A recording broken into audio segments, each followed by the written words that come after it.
Selamat datang di konten gua depan rumah bersama gua Deddy Kurniawan 1899. Minggu lalu di Giornata ke-33 AC Milan versus Inter. Derby della Madonnina kok rasanya.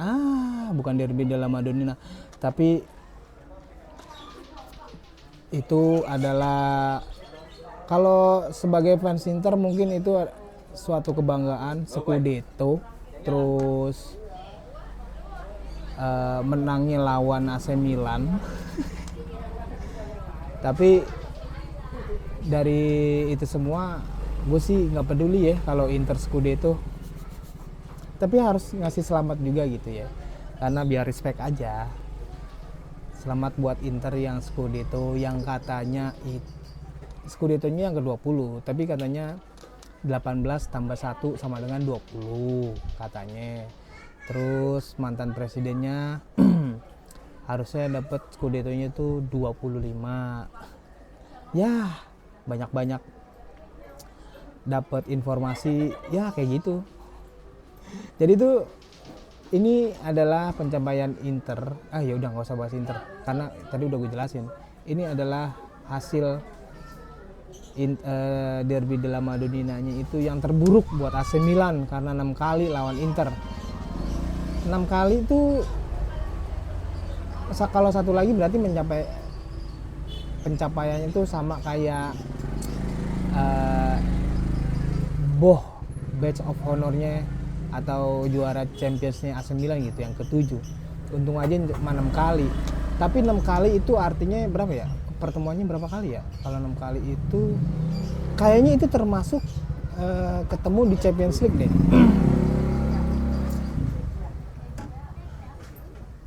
Ini udah abis masanya Pioli atau memang pemain-pemainnya itu udah mentok? Nggak bisa nyalahin Pioli juga, karena Stefano Pioli sebagai manusia biasa, sebagai pelatih gitu, yang gue rasa juga gue kalau jadi Pioli juga anjing lah, lu banyak ngeluh doang ya, perbaikilah kualitas permain lu bangsat. Lu jangan bilang Pioli out. Kalau gue jadi Pioli juga anjing, banyak tekanan gitu loh, kayak harus dituntut memperbaiki permainan, terus jangan ngandelin Leao terus. Udah gitu di sisi pertahanan juga buruk. Pokoknya setelah Inter Scudetto ini banyak simpang siur kalau Pioli itu bilang akhir musim ini dia bakalan berakhir bersama AC Milan.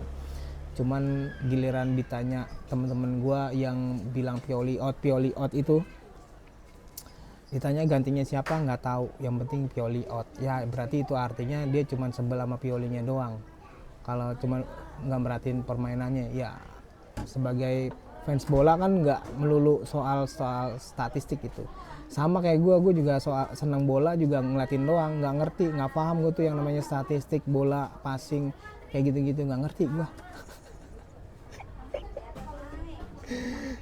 Terus akhirnya ya gue juga nggak tahu kalau ditanyain kayak gitu, pelatihnya AC Milan buat musim depan itu siapa gitu. Ada calon kandidatnya kayak Antonio Conte.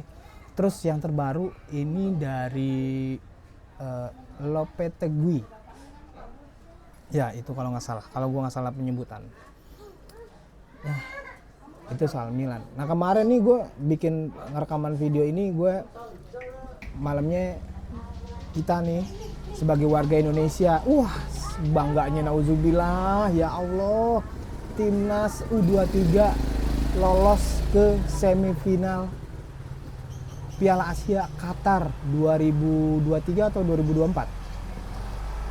Gila, deg-degan juga ya ternyata. Berarti ini boleh sombong dikit gak sih kalau ini soal permainan ya? Mulai dari permainan, Indonesia sama Korea itu balas-balasan tuh. Ya. Ini kalau yang lihat nih, kalau yang nggak ketiduran nih. Tapi kalau yang nonton full, dari menit awal sampai bubarnya penalti-penaltian di 120 menit, berarti kan totalnya 120 menit tuh. Itu buset. Mungkin karena permainannya Indonesia, gue ngeliatnya kayak jangan capek di 90 menit aja itu udah bagus loh. Di 90 menit normal itu kalau nggak ngos-ngosan, nggak bukannya lari, ini malah jalan tuh udah bagus. Tapi harus emang bangga dimana timnas Indonesia U23 kita lolos ke semifinal. Itu aja udah bangga. Ternyata itu adalah target pribadinya Sinteyong. Udah kecapai dong. Padahal kita masuk ke perempat final aja itu udah dibilang bagus gitu. Lolos ke fase grup aja udah keren. Ini menembus batas ke semifinal. Lawannya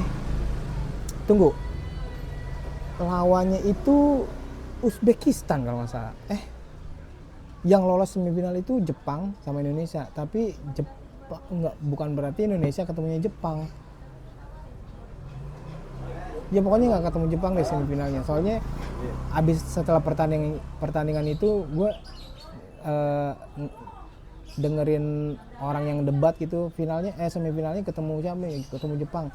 Ya gue sih dengerin aja karena mereka yang lebih muda dan lebih membara gitu kan soal bola gitu. Ya biasalah kalau lagi jiwa-jiwa muda tuh kebakar emosinya untuk ngebahas bola, apalagi udah dengan sotoynya dia. It's okay, nggak apa-apa karena gue juga dulu begitu. Ya udah, gue yang sebagai abang-abangannya ya dengerin mereka aja berdebat, gue sih ketawa aja karena menikmati senangnya Indonesia tuh masuk semifinal gitu. Wah, gokil. Kita geser aja deh nih Oliver Giroud ke AC Milan lagi, karena Oliver Giroud musim depan itu bakalan cabut, udah nggak lagi bersama AC Milan.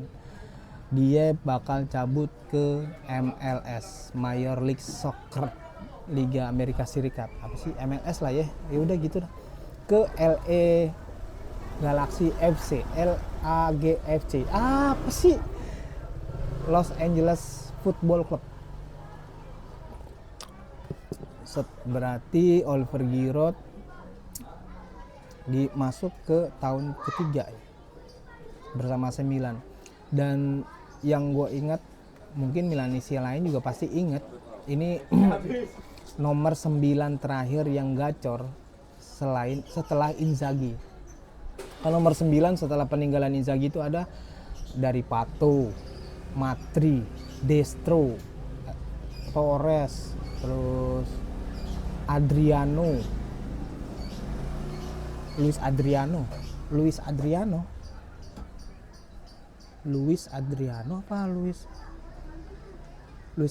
sih. Terus siapa lagi? Ya pokoknya itulah yang gue ingat. Nah, datanglah nih Oliver Giroud dari Chelsea setelah mendapatkan Liga Champions-nya. Cabut ke Milan. Di musim perdananya bersama AC Milan, dia mempersembahkan Scudetto yang ke-19 buat AC Milan, dimana gue juga ngerayain bersama Milanisti yang lain di Jakarta. Itu kita nonton di stadion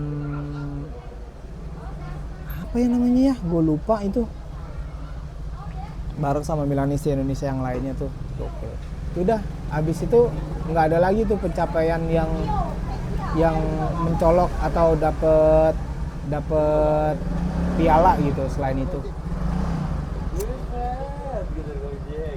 Sempat repot juga kena pertandingan di musim-musim selanjutnya gitu. Dan ini adalah musim terakhirnya Oliver Giroud. Mungkin siapa tahu Luka Jovic jadi opsi untuk memakai nomor 9. Ini opini gue pribadi. Kalau Luka Jovic kalau maksudnya tuh kan Luka Jovic jadi pemain Milan dengan free transfer. Nah, karakternya Luka Jovic itu beda banget kan kayak Giroud. Tapi dia jadi super sub. Bisa jadi dia pakai nomor 9. Tapi kalau pakai nomor 9 untuk sekelas Jovic itu jangan deh, Luka Jovic jangan ganti nomor deh. Udah nomor 15 aja, jangan nomor 9, jangan. Bahaya. Ntar malah jadi bapuk lagi, bener-bener bapuk. Udah mah musim ini aja udah dibilang jelek sih enggak, Luka Jovic tuh enggak dibilang jelek-jelek banget, enggak. Tapi siapa penggantinya? Mungkin incerannya Milan itu pemain Bologna, yang dimana Bologna juga lagi gacor-gacornya bersama Thiago Motta gitu. Di 4 besar bakalan lolos kalau dipertahanin. Karena musim depan Liga Italia Serie A itu mewakili 5 tim. Dari 1, 2, 3, 4, 5. Nih yang gue inget, yang sekarang gue bikin video ini, itu yang pertama Inter, AC Milan, Juventus, Bologna, AS Roma, di bawahnya ada Lazio. Lazio yang masuknya ke Europa League atau Conference League bersama itu Napoli. Ya Allah. Emang ya Liga Italia Serie A itu beberapa tahun terakhir belakangan tuh dibilang liga aki-aki, liga yang gak kompetitif. Tapi buktinya dari 5 musim terakhir ya, Liga Italia itu kita mundur dari sekarang. Inter, terus Napoli, terus Milan, terus Inter lagi, terus Juve. Nah, itu artinya 5 tahun ini tuh ganti-gantian gitu juaranya. Beda kayak liga-liga yang lain gitu. Ya, yang itu aja. Jadi, ayo, mana? Yang bilang Inter, nggak apa-apa, yang bilang Liga Italia, Liga aki-aki itu mana? Kayak menang apa sih, gemuruhnya doang gitu. Yang suka nonton Liga Italia walaupun sampai ngantuk-ngantuk, elah, liga lain mau bodo amat kecuali Liga Spanyol, Liga Champions. Mungkin kalau nonton Liga Champions, nonton Liga Spanyol atau nonton Liga Inggris tuh paling big match doang. Gua nonton Liga Italia jujur gua nonton Monza versus Udinese. Udinese gue tonton. Jangankan Udinese, Sassuolo aja gue tonton gitu. Nih gue langsung kepikiran di otak gue aja nih tiba-tiba nih, karena emang misi penyelamatan Pioli ini bersama AC Milan tuh ternyata punya target di akhir musim. Apalagi ini gue baca berita aja gitu, Pioli punya misi baru katanya, dimana targetnya itu jadi runner up. Kayak kucing lah, masa targetnya jadi runner up? Target mah jadi peringkat pertama lah. Gila Ali ya, tak botak. Kalau jadi runner up mah di mana-mana tuh memperbaiki tim, terus punya target itu sampai mana gitu. Dilihat komposisi pemain, kualitas pemain, dan persiapan tim. Ya tapi kalau emang ini targetnya Pioli secara pribadi, yang dimana dia mau bisa sanggupnya itu cuma jadi runner up Liga Italia Serie A, ya bagus banget. bagus banget. Enggak. Ya mudah-mudahan aja kalau emang Pioli dipecat gantinya lebih bagus, karena gue bukan tipikal fans, bukan tipikal sebagai Milanisti yang harus pelatihnya ini, enggak kayak gitu. Siapa aja pelatihnya. Gue mulai seneng AC Milan itu mulai dari awal karirnya Don Carlo Ancelotti. Itu gue mulai dari situ, tahun 2000-an awal berarti umur gue itu baru 10 atau 11 tahun lah. Tuh, baru SD gue, masih kelas 6 SD lah gue itu baru suka sama AC Milan sampai sekarang. Terus nanti nih di Giornata ke-34 ada Juventus versus AC Milan. Kalau di obrolan pertama gue bilang AC Milan versus Inter itu adalah derby della Madonnina, ada istilah-istilahnya gitu. Terus kalau ini kalau nggak salah derby Italia kayaknya gitu. Gue juga pernah sempat bikin konten yang agak spesifik, tapi karena ini konsepnya depan rumah dan yang lu dengerin juga ada orang seliweran, orang ngobrol, segala macem. Karena konsepnya seperti itu, gue mau berubah konsep aja. Dan gue ngomong ceplas-ceplos keresahan di otak gue di depan video ini. Ya semoga aja Juventus kalah lawan AC Milan. Kalaupun menang juga nggak ada apa, targetnya apa, nggak ada apa-apa. Paling yang targetnya Pioli itu juara 2. Ya adalah sekian dulu, terima kasih buat lo yang udah nyimak video ini di channel gue Deddy Kurniawan 1899 di program atau di konten depan rumah. Terima kasih dan jaga kesehatan lo.